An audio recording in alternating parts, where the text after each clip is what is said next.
Hello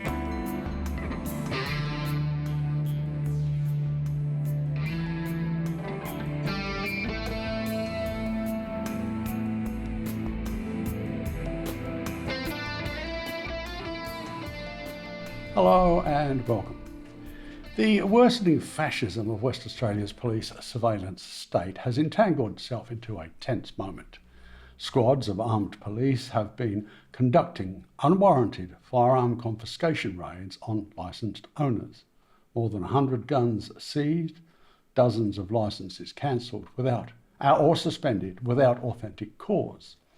Officials lamely declare it's about preventing the next tragedy. Communities counter, it's gratuitously punishing the wrong people.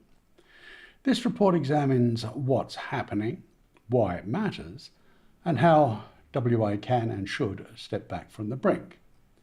Today, we're unpacking an increasingly contentious police operation at the intersection of public safety, civil liberties, and rural life.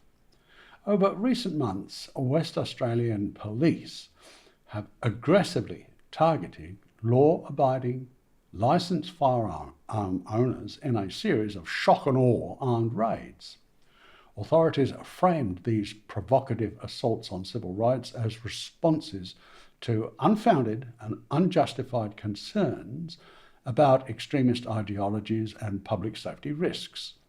Critics, farmers, recreational shooters, and civil liberties advocates assert the measures are egregiously indiscriminate and excessively heavy-handed. Innocent gun owners are, without a shred of evidence, accused of being not a fit and proper person to hold a firearm authority. These insultingly libelous accusations derived from alleged conduct, behaviour, views, opinions and attitudes, and unverified associations with individuals they don't know and never heard of. In other words, thought crime. Many have no knowledge or understanding of any so-called sovereign citizen movement either.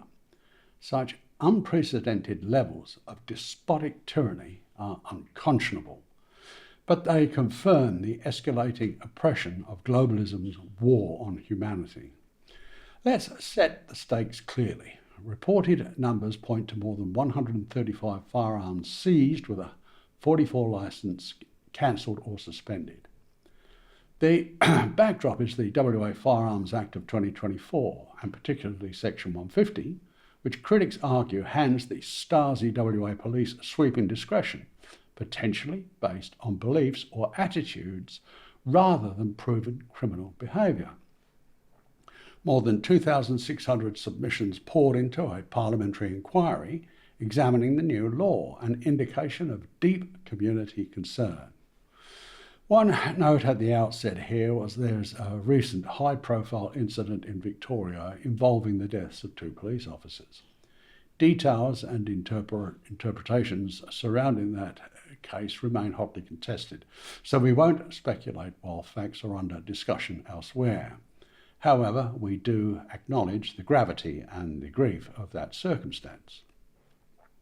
On WA farms and in rural towns, firearms are not only symbols or sport, they're essential tools for feral pests, for livestock management, for safety in remote places. When aggressive enforcement intensifies suddenly, homes and sheds that hold legally stored firearms become front lines. We've heard accounts, some documented, some anecdotal, of early morning knock and collect gun confiscation raids. Licensed owners described being contemptuously treated as criminals, their kids watching from kitchen tables, neighbours whispering, reputations forever tarnished and sometimes destroyed. It isn't just the loss of a tool, it's a sense of being reclassified from responsible to risky, even a dangerous menace to society without a clear chance to disprove the label in a timely and transparent way. Stakeholder groups like the Sporting Shooters Association and agricultural leaders equate the gratuitous police bullying to mafia standover tactics. They say the process and the optics obliterate whatever remained of trust after the COVID era of police brutality and sickening violence inflicted upon innocent citizens. Trust cannot be commanded because it must be earned. How anyone could trust an institution responsible for the nation's worst ever mass murder at Tasmania's Port Arthur, then set up an intellectually impaired patsy to take the fall, beggars belief. In the here and now, even people who support stronger safety checks are outraged at the breadth and needless ferocity of enforcement. So let's talk Section 150. The argument from critics posits if a licence can be revoked based on a brainwashed police officer's inculcated belief about a person's opinions, attitudes, views or affiliations, rather than tangible criminal conduct, lawful regulation becomes meaningless. The civil liberties concern is classic. Broad discretion without narrow criteria inflicts arbitrary outcomes. And once reputations are damaged, especially in small communities, that harm cannot be undone. What's missing is a clear, fast and independent review pathway when licences are suspended or cancelled. Something that reassures communities that decisions are explainable, contestable and reversible if mistaken. As the raids rolled on, the backlash took shape and gathered pace. Public forums and local meetings filled. Social channels amplified stories of families distressed and disrupted by unannounced gun confiscation raids by heavily armed police thugs. The message from critics: target wrongdoing, not lawful owners. Legal advocacy groups warn of a vicious cycle. Heavy-handed police thuggery breeds lasting resentment.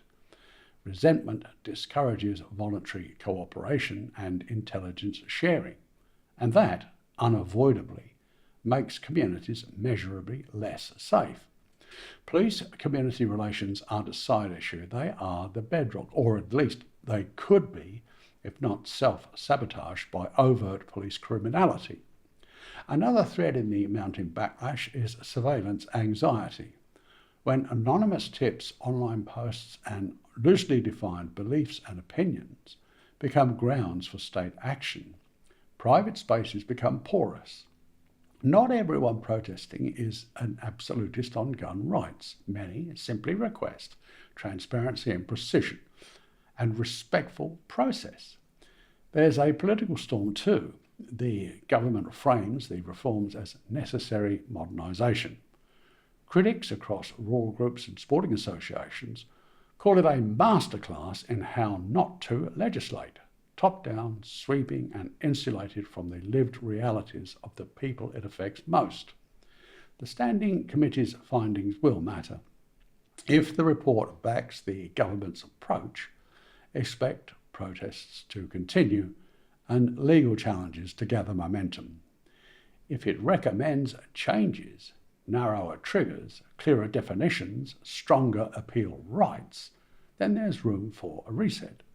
Unsurprisingly, the Cook government's oppressive stance intensifies. But as opposition coalesces, isolation grows, not only in Parliament, but more widely in the court of public opinion. Security and civil liberties experts warn of a troubling paradox. Aggressive tactics deployed to reduce risk will energise fringe movements, validate persecution narratives and inadvertently recruit sympathisers. This isn't an argument for doing nothing, it's an argument for doing the right things in the right order with the right guardrails. Many victims of this gross injustice have chosen to respond with the following lawful demands.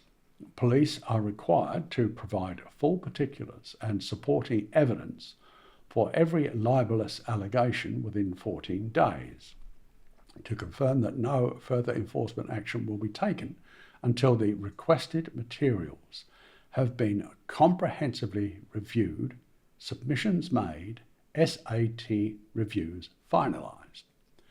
withdraw all libellous imputations and issue the retraction and apology required by the Defamation Act of 2005, and confirm that any future consideration of alleged fit and proper status will proceed strictly in accordance with the Firearms Act of 2024.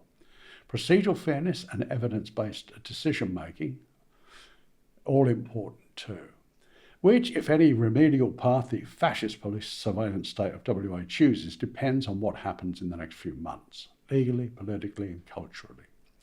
The Standing Committee's recommendation, well, language matters, but so do timelines and outcomes. Any test case that clarify Section 150's boundaries, data drops, are suspensions increasing or tapering? How often are decisions overturned on review? The tone of enforcement, are there visible shifts towards community-centred protocols? Whether rural mental health services receive support because the psychological toll of surprised armed raids is real and healing doesn't happen on its own. Western Australia has been aggressively manipulated into a pivotal confrontation. The promise of safety and the practice of freedom needn't conflict, but they do need careful balancing.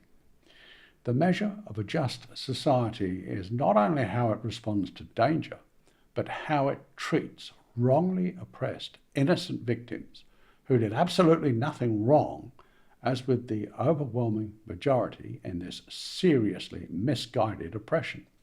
For policymakers and police, the job now is clear: restore trust, defend civil rights, and design reforms that keep everyone safer without casting suspicion on the law-abiding majority. For communities, it's to stay engaged and resolutely insist on fairness and robust redress of reprehensible police misconduct. I'm your Secret Harbour Sessions host, Tony Lambert. We'll keep watching this abusive malfeasance of public office here in West Australia and among globalist shill governments everywhere, ready to expose their escalating litany of crimes against humanity. Thank you for watching.